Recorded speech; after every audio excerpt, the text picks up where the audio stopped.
Hey guys, I thought I'd do in this video. It's actually sort of not stolen, but an idea directly from a fellow YouTuber that I really enjoy watching, and we comment quite a lot on each other's videos. C Collector Unboxer. He did a video either yesterday or a couple of days ago showing off his comic book collection. So I thought I'd show off mine. Just so you can see, I don't have that many. My little pile. I had whittled them down. I'll show you what I whittled it down from. This big box, this has got 60 in it. These are the ones I'm not really wanting, so I am trying to sell them. It's just sort of a mixture of everything, but these are the ones that I'm keeping because they either have a lot of sentimental value to them or an actual bit of value, or I spent a lot of time trying to get the comic. But we'll jump right in and start with my ultimate favourite because it took me a long time. I have mentioned it in a video before, and I have shown it off in my sort of favourite geeky things, which is my Batman The Killing Joke first edition. I bought it for £12 online, and it retails roughly, depending on the market at the time and like 1,000 other different things, retails between, I think it's £60 and £250. So I'd have to get this professionally valued for me to actually know what the value is, but I don't think I would sell it. If I was to sell it, I would try and sell it as perfect as possible, or at, say, Comic Con. I wouldn't probably sell it online because I'd be terrified it would arrive broken. Another couple that I've got are just a collection that I'm trying to get. I've not actually had time to read them yet. Which is the Grayson New 52 series. I've seen a lot of people online commenting on them and saying how good they're meant to be.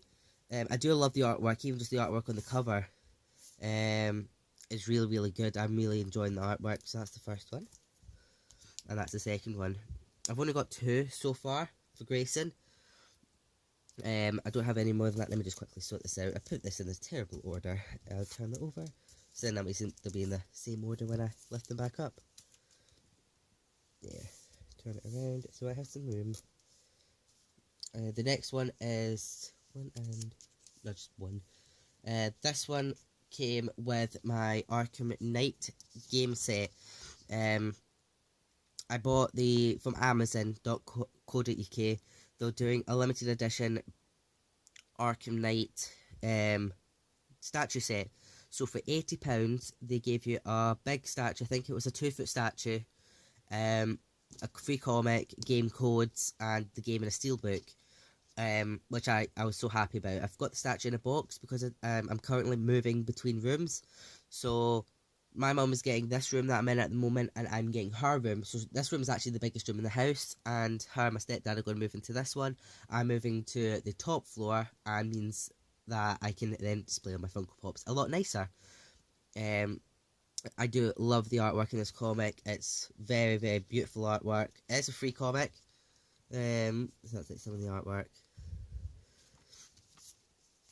And has Arkham Knight on the back. That one I did really like. I tried to get the rest of them, but at the time they weren't released, and I've not really caught up to get them. These ones were part of a set that DC were doing, which was it was like 23. This is 23.1. So let's imagine it went up to like 23.24, I think it was. But each villain had, from the entire DC universe, had their own comic. So it's their own version of their origins. This is Two-Face, and it is, I don't know if you can catch it on the camera, it is slightly holographic. So it's like 3D picture, but it's not picking up well because the plastic sleeve also. Two plastic sleeves making it a bit weird. But it is a really good comic. There's only one that I don't like, which was the Mr. Freeze one, because they made him completely different. And that one is my favourite one, is the Riddle one. And that one is coming up a lot better 3D. It's a really, really good one. It's him in prison. It's probably one of my favourite comics that I've got. As you can see, most of my comics come bagged and boarded, just because it stores them a lot nicer. I got this one as well, because this is based on the Flash TV series. I couldn't find the rest of this series when I went to Forbidden Planet. I don't know if it's because they sold out or they just hadn't stocked the rest up, but I was trying to find the rest. But I do like this one. Mostly because it's got Grant Gustin's face right in the front, so it's like staring at me. Another one is another Riddler one, which was it's the 0 Year Final Act Batman. It's basically just the Riddler being a dick and capturing Batman again, in another deadly trap. You know, like every other story. This one was quite an interest. I don't usually go for ones like this one, but this is actually the Batman Annual. This is the Batman Annual number 14, 1996, I think it is. So 96 or no, 1990. I'm reading it from this angle. It said 1996. And it is a completely different to what I usually get, but it's actually quite a good one. It's just basically a big long Batman story. But yeah, I hadn't had a Batman Annual before, and somebody was selling it really cheap online. This next one is actually a set, so I'll pick them all up. Is that them all? Yes, it is. Hawkeye versus Deadpool. Absolutely love it. If you haven't read Hawkeye versus Deadpool, there is 5 comics, I believe. They are an amazing set. Deadpool being sassy Deadpool, Hawkeye being badass, but they're actually becoming good friends in it. I won't spoil storylines or plot twists or anything like that. But if you have the chance to read them, I would, because they are a very, very good set. Even if you don't like Deadpool, if you don't like Hawkeye, they're a really, really good set. I'll show off the artwork just because I do like the front covers. I know a friend of mine, he loves Hawkeye but didn't actually like Deadpool, but he now likes Deadpool because of these comics, because I let him read them. And this is why, like, one of the first comic series I fully finished collecting, because sometimes I start a comic series and then I don't really like them halfway through and then stop collecting it, but this one I was really happy about getting. The next one, I wanted the variant cover of it, which came, I believe it came in the Collector Secret Wars version, but I don't know if it was of this exact comic. This is the Thor, the new Thor series that they did, with Jane Foster as Thor. I don't like people who are always going about, oh, it's female Thor, it's just Thor. But that's just my opinion.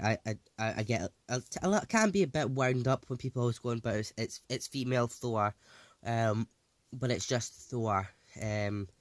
She's just Thor. It's not. She's become female Thor. Thor's become a cow and a fish, and it wasn't fish Thor or cow Thor. It was just Thor. Another one that I did start collecting, but then I couldn't find the rest of them, was the Death of Wolverine. I do like it because it is all shiny metallic, which is a very interesting story. There's sort of a rumour that the final Wolverine film will be based on these Death of Wolverine comics, of how basically Wolverine dies.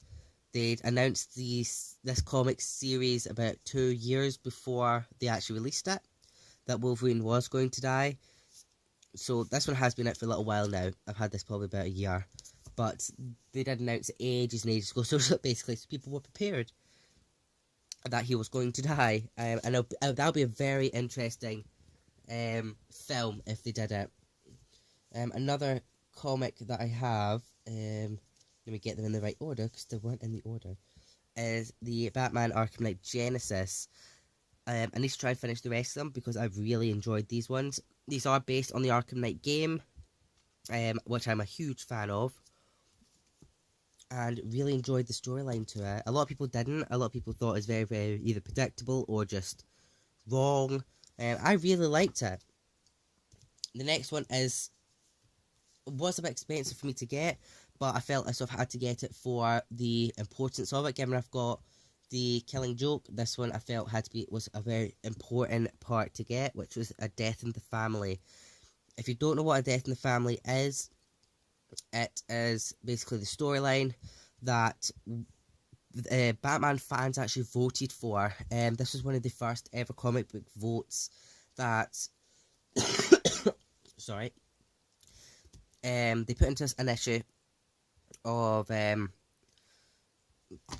Detective Comics, where you had two phone numbers. One of them, because Jason Todd was not being very popular, a lot of people didn't like Jason Todd as Robin.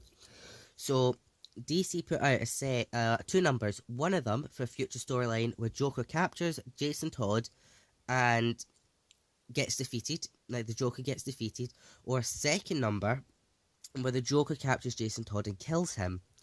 And at the time, I think it was 30 cents for the phone call, so it's about $5 now for the phone call.